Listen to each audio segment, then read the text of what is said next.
Buenos días a todos. Quiero presentarles esta mesa redonda que abordará el tema de la conectividad cerebral. Es un tema que hemos iniciado en el Instituto Nacional de Psiquiatría hará unos 2 años y medio, quizá 3, con un par de proyectos que buscan cubrir algunos objetivos. Y en la mesa tenemos invitados muy estimados por nosotros, que en un momento les voy a presentar. Quiero comentarles que la mesa se ha hecho en honor al doctor Ramón de la Fuente y voy a leer algunas líneas en semblanza del doctor, a quien está dedicada la mesa. El doctor Ramón de la Fuente fue un investigador incansable que dedicó su vida a la creación de grandes obras relacionadas con la psiquiatría y la salud mental. Fundó el Instituto Mexicano de Psiquiatría el 26 de diciembre de 1979, el mismo que ahora lleva el nombre de Instituto Nacional de Psiquiatría y que lleva su nombre. Él creó el Departamento de Psicología Médica, Psiquiatría y Salud Mental de la Facultad de Medicina de la UNAM, cuya función principal es darle a la enseñanza de la medicina en nuestro país una dimensión psicológica y humanista. Y en este departamento se han formado el 90% de los especialistas en todo el país, en aquel momento bajo la dirección del doctor de la Fuente. Uno de los puntos importantes, no quiero hacer muy largo, la verdad es que el doctor de la Fuente lo conocemos bien y es uno de los iniciadores de la psiquiatría biológica, sin duda, en nuestro país. En 1994, la Asociación Psiquiátrica Americana le otorgó la presea a Simón Bolívar en reconocimiento a sus contribuciones científicas, y en 1996, en homenaje a su trayectoria y a sus aportaciones en la ciencia, se puso el nombre del doctor de la Fuente a uno de los auditorios de la Facultad de Medicina de la UNAM. Él fue el fundador de este instituto, como mencioné hace un momento, que dirigió de 1979 hasta 1998. Quiero agradecer a los invitados de la mesa, que en primer lugar va a presentar el doctor Eduardo Garza el tema de conectómica a la adicción de cocaína, que es un proyecto que estamos desarrollando aquí, buscando describir algunas características morfológicas y funcionales con resonancia magnética en personas que tienen dependencia a la cocaína.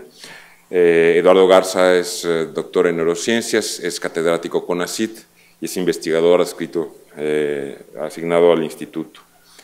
Después presentará el doctor Luis Concha un trabajo muy interesante sobre conectividad en epilepsia. Luis Concha es investigador y es jefe del Departamento de Conectividad Cerebral en el Instituto de Neurobiología en el campus Juriquilla de la Universidad Nacional. Después vamos a tener aunque en el programa hemos tenido un cambio, la siguiente presentación va a ser de Tania Balducci, que trabaja en un proyecto en el instituto sobre conectividad en trastorno límite de la personalidad. Tania Balducci es médico psiquiatra, tiene una capacitación en trastorno límite de la personalidad y está en el programa de posgrado en ciencias médicas con este proyecto que promete mucho. Yo creo que nos va a dar elementos muy interesantes. Finalmente, Sarael Alcauter, que algunos de aquí conocen, él estuvo con nosotros a cargo de la resonancia magnética durante algún tiempo, nos va a presentar el conectoma de consumidores de cannabis. Sarael Alcauter es doctor en ciencias biomédicas por la UNAM. Él está también en el campus de Juriquilla de la UNAM, en el Instituto de Neurobiología, en el Departamento de Mapeo Cerebral, perdón, hay diferentes áreas allí. Bueno, pues bienvenidos todos, muchísimas gracias. Espero que sea de su interés los temas que se presenten. Muchas gracias. Adelante, Eduardo, por favor.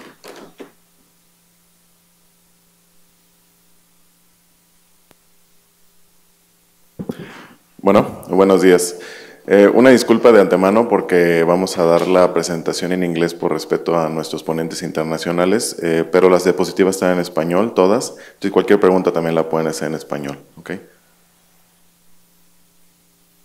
Bueno, mientras aparece la presentación, voy a hablar sobre la adicción a cocaína y sobre todo el conectoma de la adicción a cocaína, y esto es la investigación en conectómica que estamos haciendo aquí en el instituto. Voy a hablar un poco sobre las generalidades y luego sobre nuestro proyecto actual. Aquí lo tengo en la pantalla, más falta en la otra.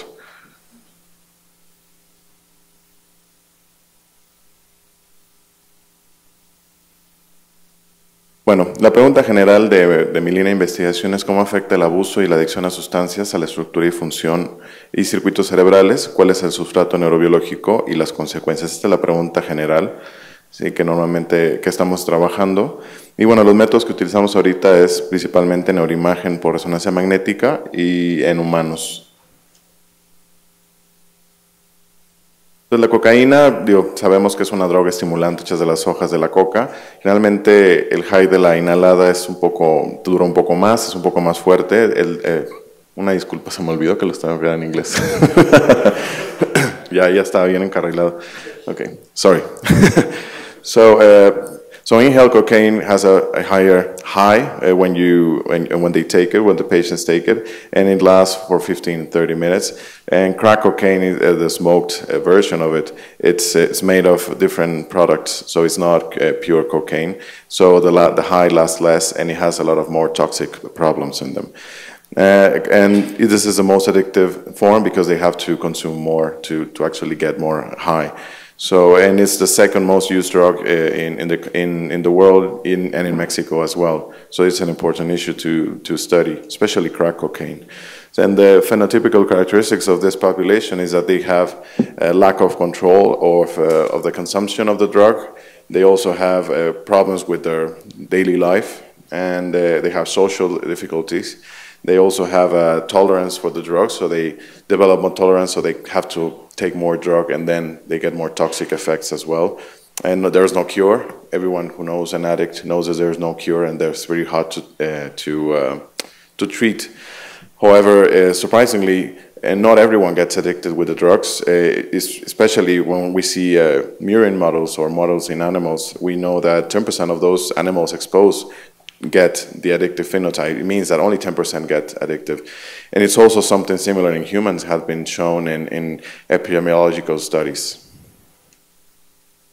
There's a theory behind it at the moment by Nora Volkov, and you might have heard her about this last year, that it's a disease, that addiction is a disease, and that's the theory she's behind. And there's a cycle about this disease, which is when they intake the drug at the, there's a binge and intoxication. So the first intoxication is important, and then they have a withdrawal effect when the effect fades out, and then they have a predisposition, anticipation, so preoccupation for the drug, for taking the drug, and an anticipation of it.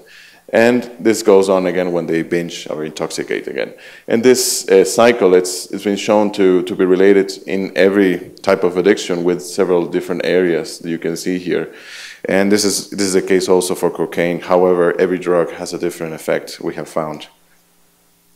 So in neuroimaging, there's several iterations. I won't go into the methods because I have very little time, but I can just explain a little bit about it. So in this case, we're talking about volume, so morphology. So brain morphology we can measure using the volume. This is one of the measures we use.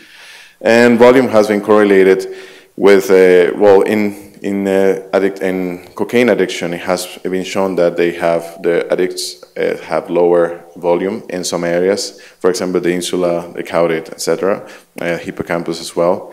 And it has been correlated with the years they use cocaine. And this was a meta-analysis, so it's not one subject, it's several studies. And it's very consistent that they find less volume in gray matter. Also, there seems to be a predisposition, like a genetic predisposition to this, because this study has shown that this is just patients with cocaine versus controls, also volume. And this is siblings, unaffected siblings, meaning that there are brothers or sisters that are not addicts. And they already, versus controls, they already show similar patterns of difference in volume, and they're not addictive. So it means that it might be that there's a genetic predisposition as well, and some kind of a brain morphology that it's already there before the drug intake. And morphology measures can be correlated with some of the psychiatric measures, such as impulsivity, for example. Yeah, here it is. And so this is what we study. This is what we use to study the morphology as well. We can correlate it with something biological, and which is the idea to understand what is going on, because only differences won't tell us exactly what's going on. And as well as cortical thickness, which is another type of measure, it's also related to this, and has been shown that it shows a different path of, for example, in impulsivity. So controls that feel impulsive, they have this line going down, and in cocaine users, the volume is going up with the more impulsive they feel. And this has to do with the measures of volume measures anything that's big. It's microscopical, so we don't actually measure individual neurons, but we measure, the whole volume. So it could be there's damage, it could be something else. And in mice, for example, in this study by the group of Malar, they have shown that there's in cocaine addicts, mice that are addicted to cocaine, they have shown that there are these differences still also in different areas of the brain in volume. And it has been shown that there's increase in some areas and decrease in some others, like the nucleus accumbens, for example. Here, there's a decrease in volume. And measures of morphology, like this one, that shows you it tells us information about the shape of the striatum, for example, and they show that there's significant difference between cocaine-addicted mice and non-addicted.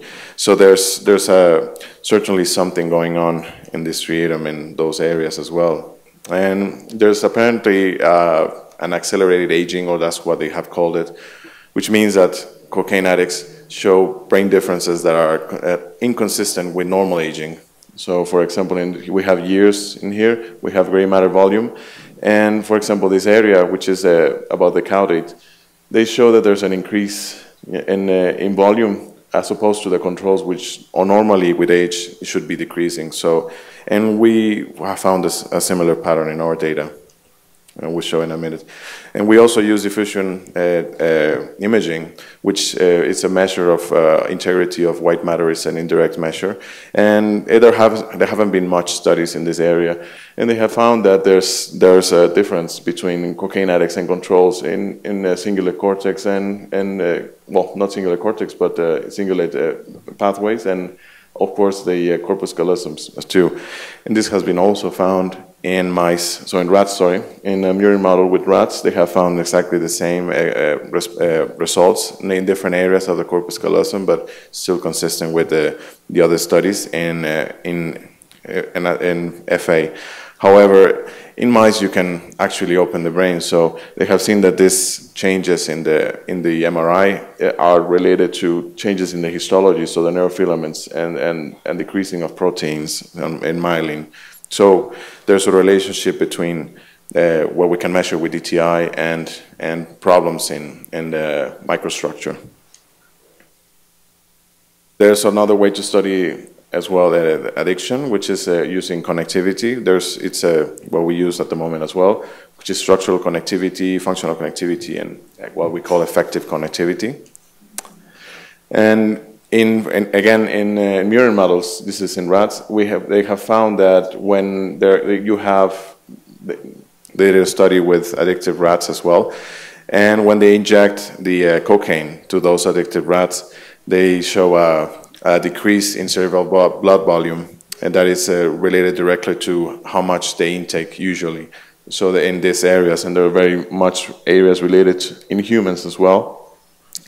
And in other animals, like the rhesus monkeys, that are addicted to cocaine. So this is a model with addiction in rhesus monkeys. They have shown also that there's a decrease in functional connectivity, like for example in the dorsolateral prefrontal cortex and the nucleus accumbens connectivity. So already they show a difference in the functional connectivity. In humans, we have found very little, and it's very conflicting. So sometimes they found increasing connectivity in some areas, sometimes decreasing. The only consistent thing is the areas we find. So for example, in this study by Sutherland and who are from the NIH, they have found this, they did this model hypothesis of disease, and they have found that some of the areas, for example, the medial prefrontal cortex has a decreased connectivity with areas of subcortical areas like the striatum. And for example, in this one, they have found that the dorsal caudate, for example, it has increased connectivity with dorsolateral prefrontal cortex. However, when you look at this area, which is the ventral striatum, they have found decreased connectivity with the cingulate cortex, for example. So it depends on what you're measuring and how you measure it is what we find. So it's very conflicting, and there still has to be more research to know what's going on. And we can relate these measures of connectivity to clinical measures, such as they use the BARAT a lot. The impulsivity test is a questionnaire about impulsivity, but other measures like how much they spend on cocaine, etc. Those, for example, were related to connectivity with the dorsal caudate. So it's possible to also try to understand this from a biological perspective by using other measures than just the connectivity. So in summary, what it has found, what we have found, or others researchers have found, is that in resting state connectivity and resting state functional connectivity, these can be studied by using seed-based analysis or the networks of the brain. This is two types of analysis. So in this one, for example, the affected networks have been the default mode network, the salience network, and the executive control. Those are the ones that have been more affected in cocaine addiction. About seed-based analysis, I already mentioned the mesolimbic cortical system that's affected, so they can be also studied individually, like nucleus accumbens against other areas. And then, in general, they have found reduction in connectivity in general. However, sometimes they find increased connectivity. So what does it mean? It means that it's hard. It's hard to study. It's hard because also the methods change every day, at least in our field. So we have to be careful how to interpret this. So the way we do it is we have to be very sure about the sample size we're getting, the areas we're going to study. The use of a lot of other drugs have to be taken into consideration. No addict that we know only take one drug. But and also crack and cocaine, are they different? And we have found that they might be different in their effects in the brain. So it's important to relate the neuroimaging with clinical and cognitive variables as well to understand this. So now I'm going to talk about the projects we're doing. It's a big project, and we have several subplots that I'm going to try to cover. So the group is led by Jorge. I'm in the neuroimaging leg, and we have Ernesto in the cognitive one, and several students that are here. And this is already funded. And the neuroimaging question I made was, what are the structural, functional, and connectivity characteristics of the brain in cocaine addiction, and the relationship with clinical characteristics and cognitive in human. And I'm just briefly going to talk about the inclusion criteria. It's adults. If we have addicts, we need them to be still addicted to cocaine and to be, in general, not affected by other psychiatric diseases. And so the final sample size will be 100 patients, 100 patients with cocaine addiction and 100 healthy controls, paired by laterality, so right-handed, left-handed, so by sex and age. And this will be a covariates, just to be sure, because also there's a difference between crack addicts and cocaine addicts, like inhaled cocaine. There's a huge difference also in education, in socioeconomical status, so we need to cover for this as well. This is not something that's usually done, so we're doing it because it's important. And what we do is we do a screening of the subjects, and then we have a recruitment, first interview, and then we do clinical tests, cognitive tests, and the neuroimaging done by the whole team. In the psychiatry part, so what we're doing is just general measures of the person, like the quality of life, for example, clinicals, and we have addiction measurements, specifically about the addiction, and like craving tests, for example, and a urine test, and we have a psychiatrical as well. So like the Mini Plus, the Barrett, for example. This is all done by Jorge and Tanya, who will speak a little bit later. And about the cognitive part, this is done by Ernesto. It's a battery of tests that they do in a computer. And I'm going to try to understand different parts of the cognition, like personality, executive function, theory of mind, working memory, cognitive flexibility, attention, and decision and planning. So we have all these tests there. Here they are, if you're interested. Those are ones we use. And about the neuroimaging, what we are acquiring is a T1 sequence, very standard, 1 by 1 by 1, Hardy multi-shell DTI that I did with working with Luis. And it's a multi-shell because it has 2 B values. For those who know about DTI, this is quite new, and for those who don't know, this is quite good. It's good. And then we also acquiring a special acquisition I will talk very briefly about, called the diffusion kurtosis, fast kurtosis analysis, or kurtosis imaging, sorry, which is a type of a new measure for microstructure. And finally, the functional analysis, it has a TR of 2, somewhere here, yeah, of 2 seconds, and it's a 3 by 3 by 3. Eyes open, so it's for resting state fMRI. Okay. Okay, so I'm just going to move really fast.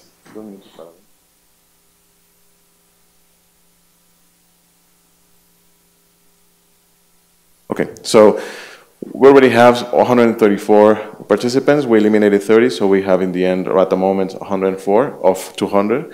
And of those, 48 are healthy participants. You can notice the small sample size of the women, because that's very common, and we're trying to get to make it better. We have 2 types of addicts: the inhaled cocaine addicts and the crack cocaine addicts. And I will go really quickly about this because we don't have much time. But we already have the first hypothesis we did was about morphology, and we did it in collaboration with Malar team in McGill, and with Brian Hansen's team in the University of Aarhus in Denmark.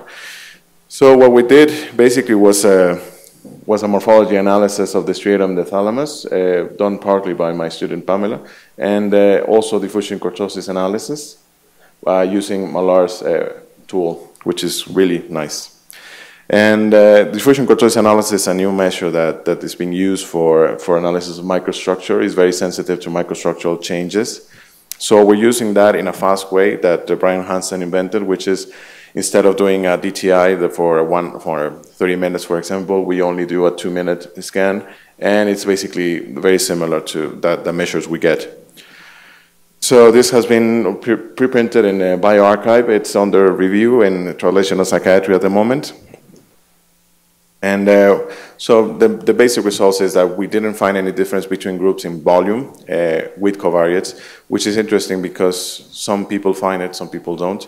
We didn't find any difference in volume, no significant difference. However, we did find differences in the shape of the nucleus accumbens. So the nucleus accumbens is more inward, it's contracted in cocaine addicts compared to controls. And this is not significant, but we also found a trend similar to other studies where you find an increased an increased shape, an increased outward displacement compared to healthy controls, but this was not significant. And in volume, we did find some significant interactions with age. So they don't have any difference in volume, but however, when you measure, when you put age in the covariation, then we found that we have this tendency of increasing volume in the cocaine addicts compared to healthy controls in the striatum. Not found in the thalamus, though. However, we did find some correlation between some of the thalamus subnuclei and years of cocaine consumption. And about the microstructure, with using the kurtosis analysis, we did find also the same trend of, we didn't find differences between groups. However, we did find an interaction with age. So also, again, we have the age problem there. And it was correlated, so that in the thalamus, the mean kurtosis was correlated with the years of consumption. So in this case, we found a lot of good things, and hopefully we'll have it published soon. About the limitations, well, the sample size of the kurtosis and effect sizes were really low. So this is interesting to me. Do I have time? Okay, still have time. So just quickly about the, so we also study inhibitory control and working memory and these subjects using functional connectivity. And we're also doing DTI structural connectivity. So in general, we want to understand impulsivity in these patients, because we know that other studies have found that. However, some studies don't find this impulsivity. So everyone here is working on this with me. At the moment we have, so as for a measure of inhibitory control, we use the flanker and go, no go. For perception of impulsivity, we use the Barrett, which is the most used. And for working memory, we use regular digit-span, letters and numbers, Brown-Peterson test. And we're going to do a structural and functional connectivity. So using the connectivity of the mesolimbic cortical areas, and also for working memory, the middle prefrontal cortex and hippocampus. And we're going to do a very extensive connectivity analysis, and also differentiating between the different types of drugs. And you can go and look at the posters. This is an announcement. You can look at the posters in the poster session at 2 o'clock. We have 3 posters, 2 by my students and 1 myself. Well, about this subject. Preliminary results from this connectivity analysis. We didn't find any difference in the measures of the flanker effect or go, no go, meaning that they're not impulsive, at least cognitively speaking. However, their reaction time is slower in the cocaine addicts. So as you can see, it's very distributed, however, it's significant. So they basically slower at doing those tests, however, they are as equally as good as anyone, which is quite interesting to me. And the years of consumption were correlated, so the more they had the drug, the slower they were, which is very consistent. And this is on a connectivity only of the ventral striatum, superior ventral striatum on the right side. And this is what it looks like, the connectivity of the healthy controls and the addicts is very similar. However, we did find significant differences in this connectivity, very preliminary. And again, in these areas, which is the cingulate cortex, is the inferior frontal gyrus and the right caudate. So the connectivity was higher in cocaine addicts in this case, which is contrary to what we found in the literature, which is also interesting. And it was correlated with the impulsivity tests of the Barrett. And these are the different networks that we're studying, which is the default mode, executive control, and salience. However, we still haven't done a lot of analysis in those. And we still have to do the structural connectivity. This is one of the subjects we have. This is a type of DTI we're doing. And yeah, I don't have more time, so thank you.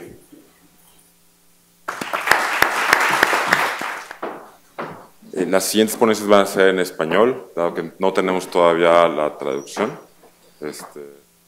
Antes de la sesión plenaria. Muchas gracias. De la magistral de Malar. Gracias. Adelante. Gracias. Buenos días.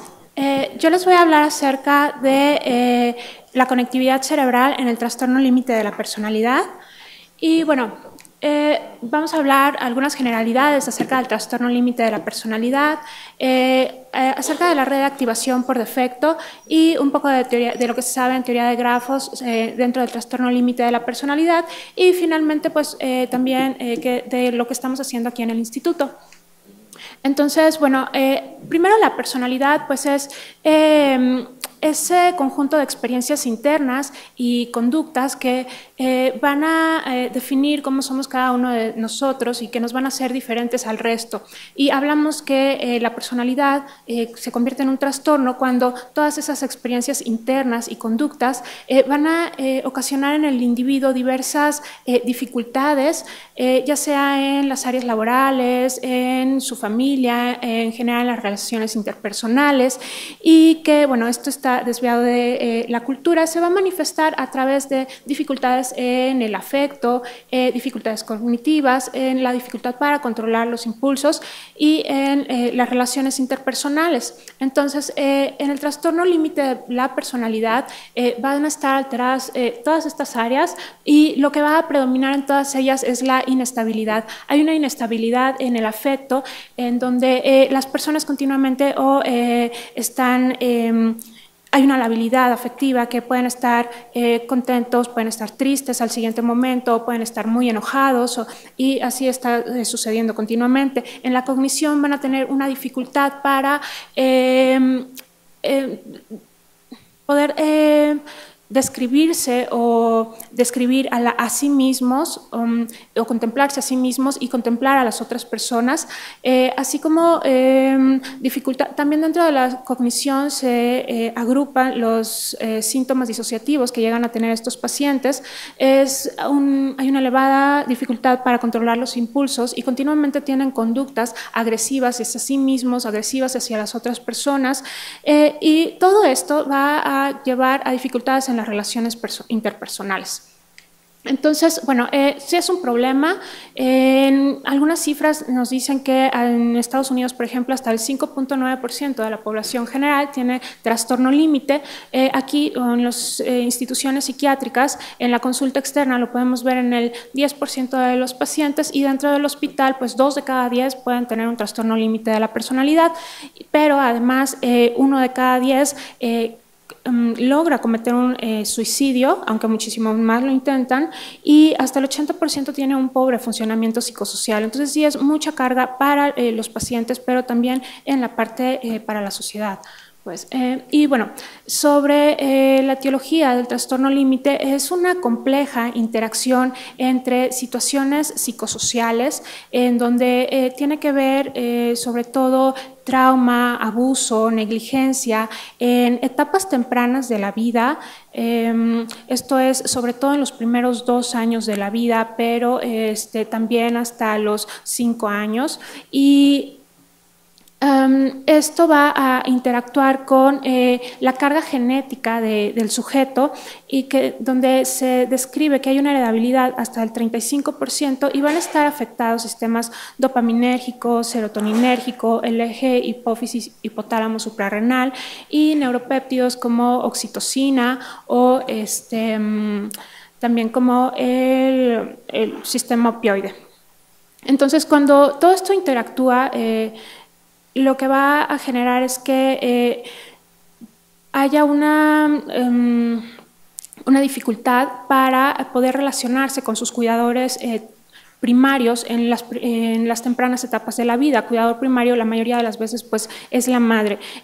Muchas veces también la madre misma tiene un trastorno límite o una carga genética también para este trastorno límite, y la interacción que va a tener con su bebé pues va a ser caótica o incluso, bueno, desorganizada, podríamos decir, y esto va a dar lugar entonces en el bebé y posteriormente en el individuo pues a un apego desorganizado que se va a manifestar posteriormente en la vida a que sus relaciones interpersonales pues van a ser caóticas. Pero bueno, ahorita estamos hablando de los 2 extremos de lo que sucede, que sería aquí a nivel de genes, de neurotransmisores y la conducta del individuo, pero ¿qué sucede en un nivel más abajo en cuanto a las estructuras cerebrales o entendiendo que el cerebro funciona como una red en donde las estructuras que están remotas pues están en realidad comunicadas entre sí para poder llevar a cabo funciones? Entonces, un poquito de eso es de lo que vamos a hablar en esta plática, y bueno, para esto lo que vamos a abordar es la conectividad funcional, que se define como la la correlación entre dos eventos neurofisiológicos remotos en el tiempo, ¿no? O sea, dos áreas cerebrales que se activan, que están distantes, se van a activar simultáneamente o con cierta relación a lo largo del tiempo.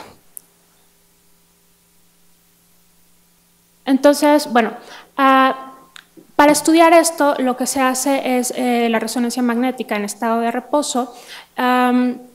Esto es, el sujeto está dentro del resonador, se le pide solamente que mantenga los ojos abiertos o puede variar la instrucción. En otros estudios es con los ojos cerrados, pero no se le pide que haga una tarea particular como en otros estudios. Entonces, cuando esto ocurre, se activan regiones cerebrales que tienen una actividad de baja frecuencia, y entonces se ha encontrado que hay diversas redes que tienen, que es decir, un conjunto de áreas que tienen correlación en su funcionamiento, y estas son, por ejemplo, las más descritas que se activan en reposo, y la que nos va a interesar va a ser la red de activación por defecto.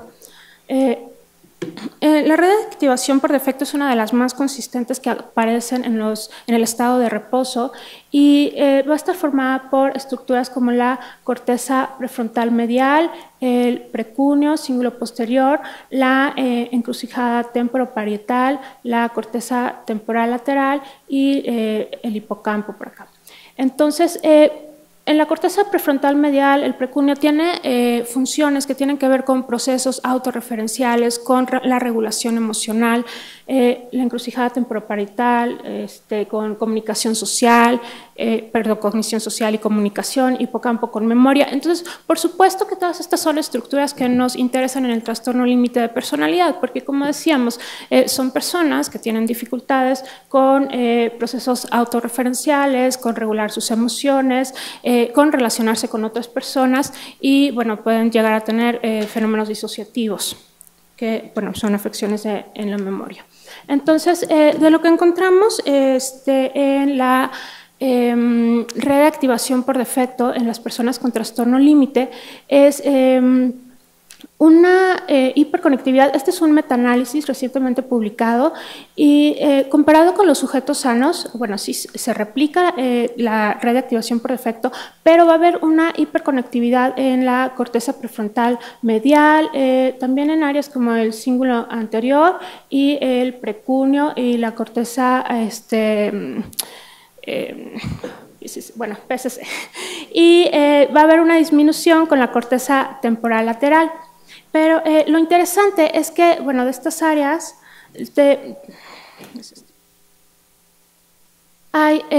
cuando se hacen estudios utilizando tareas, no solamente resonancia magnética en estado de reposo, es que tareas como exponer a emociones negativas a los sujetos, esto ya sea viendo fotografías de caras o sujetos tristes, enojados, o también haciendo que los sujetos o los individuos experimenten estas emociones. Bueno, de los elementos de la red de activación por defecto, lo que vamos a ver es un incremento en la corteza del cíngulo posterior, en el incremento de la actividad de esta área. Entonces, si queremos darle un correlato conductual a esto, lo que podríamos pensar es que, bueno, si nos vamos 3 diapositivas atrás, recordemos que el cíngulo posterior tiene que ver con procesos autorreferenciales, regulación emocional y la unión temporoparietal con la cognición social.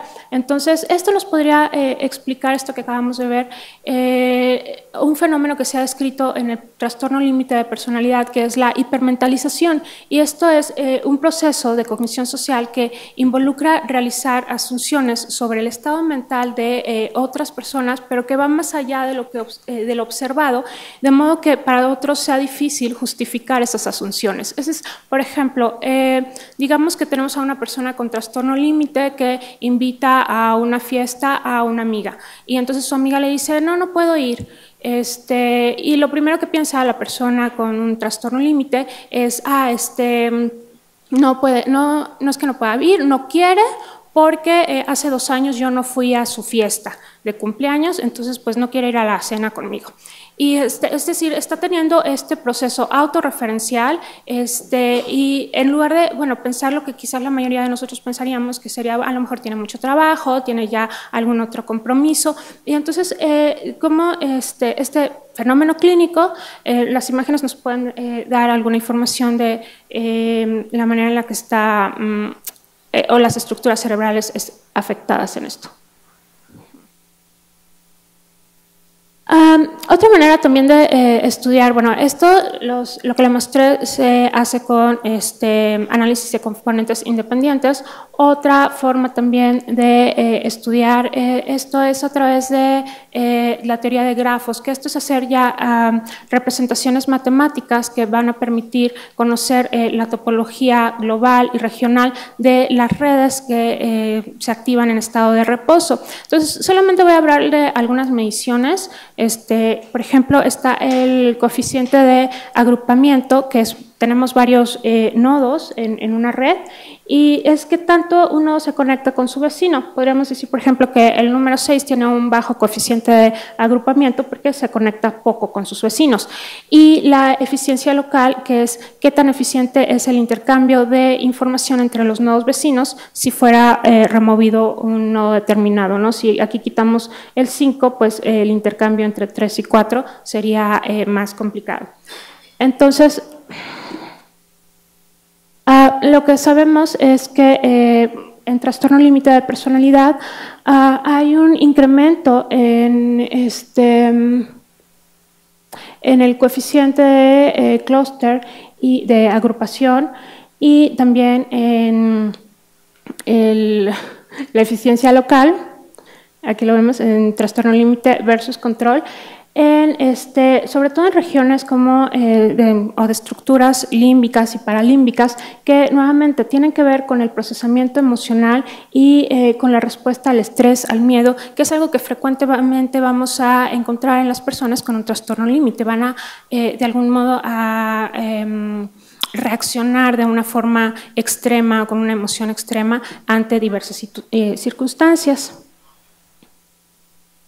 Y bueno, un poco de lo que estamos haciendo aquí en el instituto, ya les hablaba Eduardo acerca de el proyecto sobre la conectividad en dependencia a cocaína, pero un grupo que especialmente nos interesa es el de los sujetos que tienen además comorbilidad con trastorno límite de la personalidad, porque resulta que alrededor del 20% de aquellos que tienen dependencia a cocaína presentan también un trastorno límite de personalidad. Es una comorbilidad bastante elevada, y lo que se ha visto es que, bueno, en general, cuando el trastorno de personalidad acompaña a la dependencia a alguna otra sustancia, va a empeorar el pronóstico. Generalmente pues pueden los sujetos tener mayor recaídas, abandonan más pronto el tratamiento, consumen o son dependientes a mayor número de sustancias, va a haber mayor consumo ante estados emocionales negativos, ante malestar físico también, o ante dificultades en las relaciones interpersonales. Entonces, y específicamente cuando se junta dependencia a cocaína y trastorno límite de la personalidad, por ejemplo, puede haber mayores conductas de riesgo, como más riesgo en relaciones sexuales casuales, menor uso de preservativos, esto en mujeres, o los hombres van a tener mayor sesgo atencional hacia estímulos que tengan que ver con la cocaína. Entonces, pues es un grupo de población de alguna manera vulnerable y que es importante estudiar, y algo que estas poblaciones comparten es la dificultad para regular sus emociones, es decir, para poder controlar la respuesta afectiva que tienen de forma que no permitan que se anteponga a la razón, y también para controlar su impulsividad. Hay pocos estudios clínicos en esta, de hecho son prácticamente a lo mucho 2 estudios en la literatura sobre esta patología dual, y entonces, bueno, parte del interés es, en el grupo es estudiar a esta población tanto clínicamente, pero también saber qué es lo que está sucediendo en la red de activación por defecto, de la cual les hablaba y que nos interesa por las implicaciones clínicas que pudiera tener. Y también otra de las estructuras es la amígdala, ya que, por ejemplo, en el trastorno límite de la personalidad hay un incremento en la conectividad entre amígdala, ínsula o amígdala y corteza prefrontal medial, mientras que, por ejemplo, en trastorno, en dependencia a cocaína, vemos exactamente lo contrario. Entonces, es interesante saber cuáles serían las características de conectividad de esta población. Y bueno, actualmente estamos completando la muestra para poder ya posteriormente hacer los análisis. Gracias.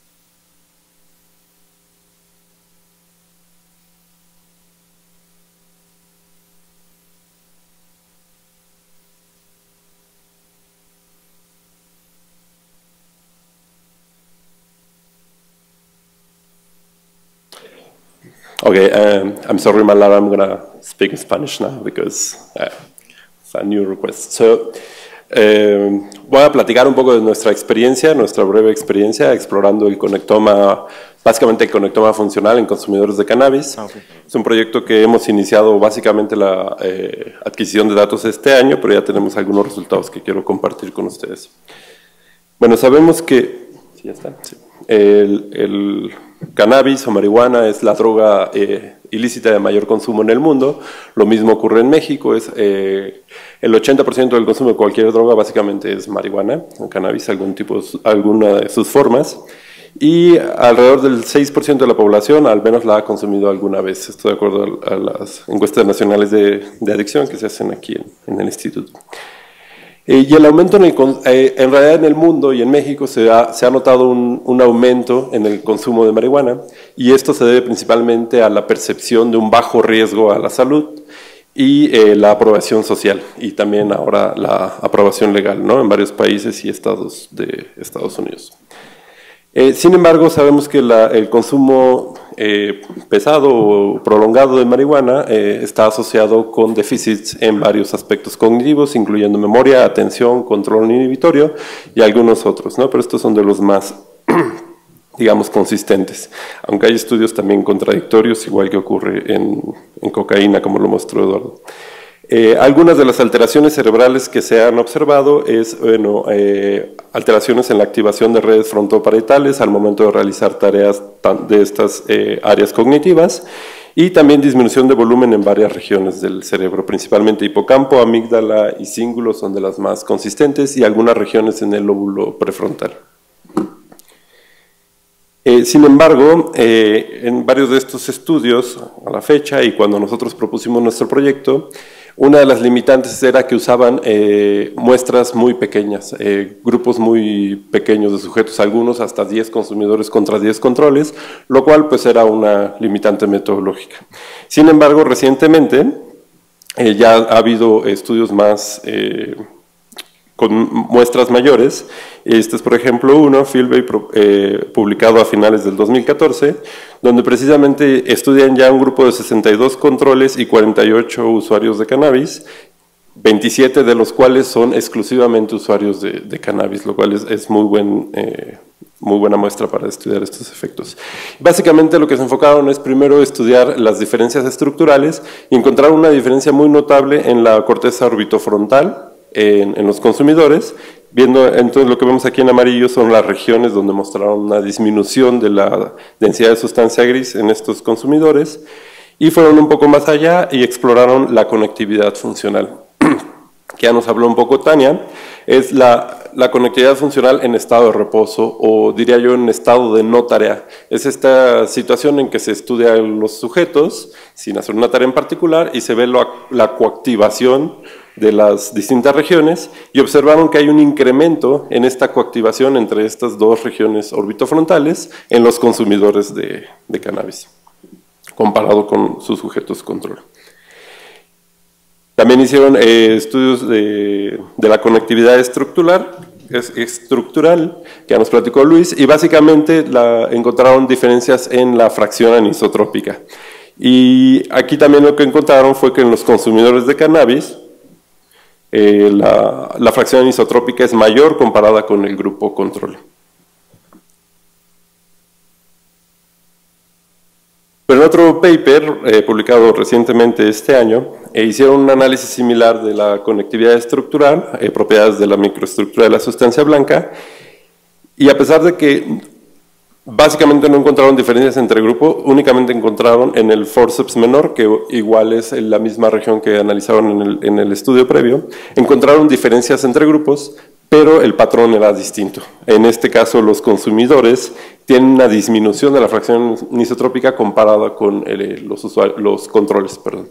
Entonces, pues uno puede pensar son resultados contradictorios o el comportamiento no es tan simplista como decir hay diferencias entre grupos, y básicamente ellos lo que hicieron, un estudio muy bonito, donde mostraron precisamente que lo que parece ser diferente son las trayectorias de desarrollo.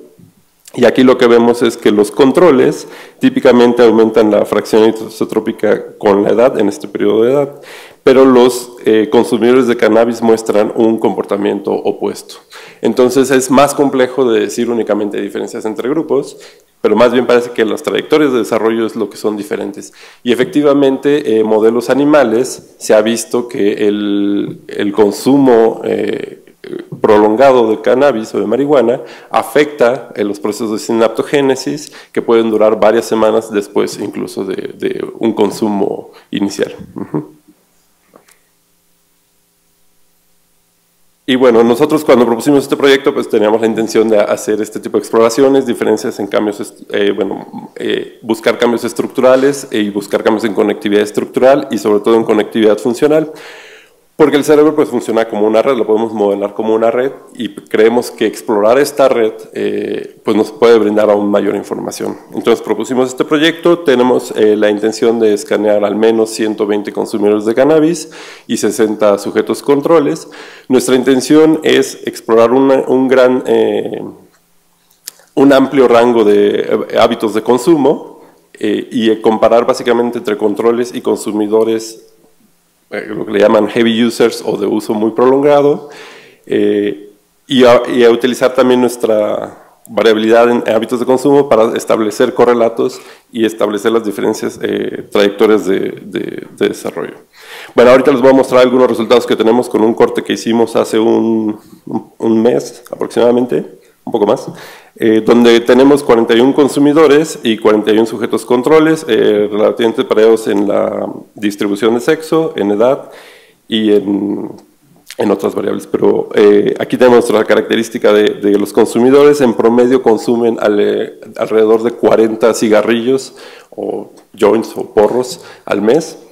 Y hemos explorado algunos cambios estructurales. Primero nos enfocamos en los cambios que pudiera haber en ganglios de la base y en cerebelo, que tienen gran concentración de receptores endocannabinoides, y encontramos un resultado muy bonito entre estos grupos, que básicamente en el lóbulo 4 y 5, primordialmente en izquierdo, encontramos una diferencia en el volumen de estas estructuras entre consumidores, siendo que los consumidores tienen menor volumen de estas estructuras. Pero más allá de eso, son varias variables: volumen, grosor cortical y densidad de sustancia gris. Pero más allá de esa diferencia entre grupos, igual encontramos que hay un correlato significativo entre los hábitos de consumo y estos comportamientos o estas propiedades estructurales.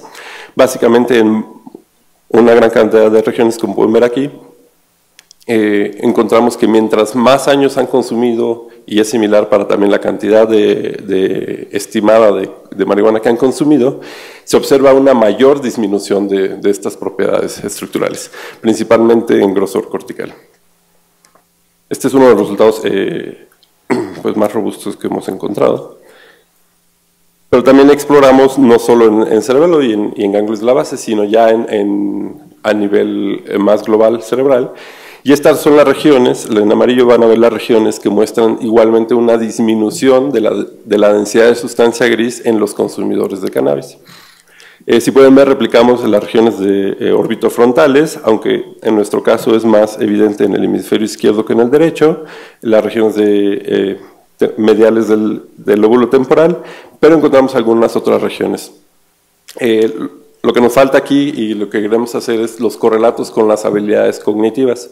A todos estos pacientes evaluamos básicamente funciones ejecutivas, incluyendo control inhibitorio, memoria, atención y otros procesos. Sin embargo, como es un proceso, aún estamos en proceso, no tenemos todos los datos para hacer estos correlatos, pero bueno, ese sería nuestro siguiente paso con estos resultados para ver más allá de únicamente los cambios estructurales, sino qué consecuencias o qué asociaciones con la conducta de los sujetos es que podemos encontrar.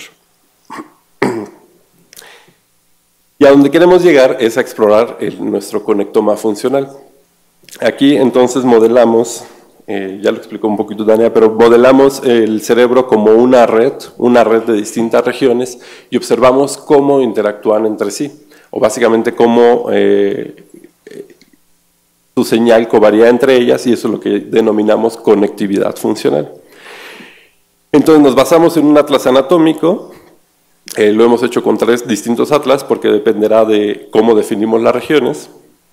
Y entonces, si usamos este atlas que tiene, por ejemplo, 90 regiones y observamos la conectividad entre sí, podemos usar teoría de grafos y entonces explorar alguna de estas propiedades. Las 3 que hemos explorado hasta el momento es el degree, o básicamente conectividad funcional, donde a cada una de estas regiones le sumamos el número de conexiones significativas que tienen o el grado de conectividad que tienen. Entonces, por ejemplo, si nuestro nodo I es nuestro nodo de interés, entonces, su degree, si únicamente contamos conexiones, pues sería 4 porque tiene 4 conexiones. Y en la forma ponderada sería si sumamos su grado de conectividad. Su grado de conectividad será el valor de correlación, entonces típicamente va de -1 a 1 o de 0 a 1 si consideramos únicamente correlaciones positivas. Otras propiedades que hemos medido es coeficiente de agrupamiento, que básicamente cómo están agrupados entre sí, cuántos triangulitos de estos pueden ver alrededor del nodo de interés. Y otro es el camino mínimo de la red, que básicamente nos da un promedio de entre cualquier par de nodos, por ejemplo aquí entre I y J, cuántas conexiones tardan para transmitir información, o básicamente cuántas conexiones hay entre uno y otro. Entonces, por ejemplo, aquí entre I y J, pues el mínimo camino sería 3, 1, 2, 3, aunque aquí hay un camino alterno, pero el mínimo sería 3. Si hacemos este promedio para todos los pares posibles de la red, entonces terminamos con el camino mínimo de la red, que es interesante, pero la forma más interesante de explorarlo es en términos de la eficiencia. Mientras mayor sea el camino para transmitir información entre nodos, pues decimos que la red es menos eficiente. Mientras más pequeño sea el camino para transmitir información, decimos que la red es más eficiente. Entonces es una medida inversa una de la otra. Bueno, no tengo gráficas para mostrarlo, pero ya hemos hecho comparaciones entre nuestra muestra de 41 consumidores y 41 sujetos controles y no hemos encontrado diferencias en estas propiedades de conectoma, lo cual es un poco decepcionante porque nosotros pensábamos que estas medidas iban a ser muy diferentes, la diferencia va a ser muy evidente. Sin embargo, al igual que lo mostró Eduardo, lo que hemos notado es que aunque no haya diferencias de grupo entre sí, parece que igual las trayectorias de desarrollo es lo que son diferentes. Hemos encontrado varias regiones en donde el degree o la conectividad funcional típicamente decrece con la edad, pero en los consumidores parece mantenerse estable, entonces no hay este decremento de la conectividad funcional, lo cual pues es digamos un desarrollo alterado. Sin embargo, nos falta también hacer un análisis para ver qué consecuencias tiene esto sobre las conductas o cómo se asocia con los resultados conductuales. Les voy a mostrar ahora también un resultado que hicimos cuando teníamos menos sujetos, pero lo interesante es que estos sujetos son, al final de cuentas de la muestra que tenemos, son los sujetos que tienen mayor consumo de nuestra muestra. Entonces terminó siendo un análisis entre 17 consumidores y 17 controles. El menor de consumo de estos sujetos es de al menos 4 churros a la semana. Pero en realidad la mayoría de los sujetos consumen al menos bueno, es mucho mayor su consumo, típicamente al menos de un cigarrillo al día. Y lo que hicimos, aquí nos interesaba, que fue nuestra primera pregunta de investigación, es cómo cambia la interacción de las redes. Como les mostró Tania, nuestro cerebro, aunque lo movemos como una red, en realidad es una red jerárquica que se puede dividir en subredes. Y ya les habló de alguna de ellas, como la de Fold Mode y la otra de atención dorsal. Entonces, entre estas dos redes en particular, hay una interacción muy interesante. La de Fold Mode, como les habló Tania, se activa, o bueno, cuando hacen estudios de tarea con resonancia funcional, se observa que cuando están en reposo o en periodos de no tarea, esta red aumenta su actividad. Y cuando ponen la carga cognitiva o la tarea que están haciendo, esta red disminuye su actividad. Y es por eso que le llaman default mode. O en algunas ocasiones lo pueden encontrar como the task negative network o como la red negativa a la tarea, ¿no? Y entonces, esta otra red, la de atención dorsal, tiene el comportamiento opuesto. Y entonces, si hacemos un estudio de resonancia funcional en estado de reposo o de no tarea, podemos observar que la actividad de esta red default mode que está aquí en rojo-amarillo, y particularmente de este punto en verde, que es el cíngulo posterior, si observamos su actividad vamos a ver un comportamiento pues, que es, digamos, aleatorio. En esta ocasión baja, aquí sube la señal, vuelve a bajar, o vuelve a subir. Y las redes y las otras regiones de la misma red pues, tendrán un comportamiento similar, como la región naranja, que es la corteza prefrontal medial. Pero las regiones de la red de atención dorsal o Task Positive Network siguen un comportamiento diferente. Cuando la Default Mode Network baja su actividad, la Task Positive Network o de atención dorsal aumenta su actividad y así sucesivamente. Esta alternancia se ha visto que correlaciona muy bien con el desempeño cognitivo. Cuando se ponen a hacer tareas de memoria de trabajo o de atención, se ve que mientras mejor ocurre esta alternancia, mejor desempeño tienen los sujetos, tanto en tiempos de respuesta como en performance. Sí, entonces nos interesaba ver si esta alteración, si esta actividad, esta interacción se veía alterada en nuestros sujetos. Entonces lo que hicimos fue definir regiones de interés de distintas redes. En particular exploramos a la red de atención dorsal, la de control ejecutivo, visual, de saliencia, default mode y sensorimotoras. Entonces definimos regiones de interés para cada una de estas redes, extraemos sus series temporales de cada una de estas regiones, que es lo que terminemos analizando, y vemos la interacción entre todas ellas. Entonces terminamos con matrices de correlación similares a estas. Entonces si prestamos atención, aquí vemos que estas 5 regiones que son parte de la red de atención dorsal, pues vemos su correlación con el resto de las regiones. Y entonces lo que tenemos aquí en este cuadrito sería la interacción entre las regiones de la misma red o la conectividad intrarred. Pero cuando nos pasamos a otro cuadrito, digamos la atención dorsal y este de aquí, que es Executive Control, pues sería entonces la interacción entre redes, ¿sí? Esta sería la forma de explorar la interacción entre redes. Y lo que vimos es que precisamente nuestros sujetos consumidores tienen una diferente interacción entre redes comparada con los sujetos control en estas interacciones que tenemos aquí marcadas con asterisco, que bueno, de todos modos voy a mostrar acá. Y la que nos interesaba precisamente era esta atención dorsal y default mode. Y vemos que los sujetos controles tienen un valor negativo de correlación, que básicamente nos habla que está ocurriendo esta alternancia que les mostraba. Pero en los consumidores de cannabis, este valor, la magnitud en sí es menor o es menos negativa. O sea, hay una menor alternancia de estas redes. Lo cual pues va un poco con nuestra hipótesis, que era seguramente está alterado y eso debe estar correlacionado con la conducta o las pruebas cognitivas que hacemos a los sujetos.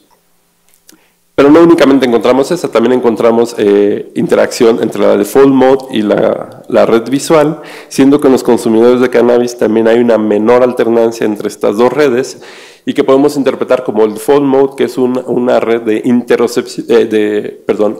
introspección o de estados internos, con una red que es de estados alternos, que es la visual, ¿no? Entonces, y también, entre la visual y la sensorimotora hay un aumento, aquí sí es un aumento en la conectividad positiva de los consumidores. Y nuestra idea aquí de interpretación es que los sujetos, los consumidores, podrían estar en un estado más interno que realmente prestando atención a los estímulos externos y que estaría correlacionado con los déficits de atención. Sin embargo, todavía nos falta hacer probar esa hipótesis, ¿no? Bueno, y creo que ya es mi última diapositiva. A modo de conclusión, pues encontramos algunos de los resultados que se han reportado previamente. Tenemos algunos resultados que contribuyen aún más a entender los cambios que ocurren en los consumidores asiduos de marihuana. Pero bueno, todavía es un trabajo en progreso y que continuaremos explorando. Aquí pues simplemente agradezco a mis colegas del instituto, los investigadores del instituto, algunos alumnos de maestría que están trabajando en estos proyectos y algunas otras ramas ya de interés terapéutico, alumnos de licenciatura que han trabajado en estos datos y bueno, colaboradores o las personas que están trabajando directamente en la captura de datos. Y bueno, pues nuestro proyecto está financiado por el CONACYT, convocatoria de atención a problemas nacionales. Bueno, y con eso termino.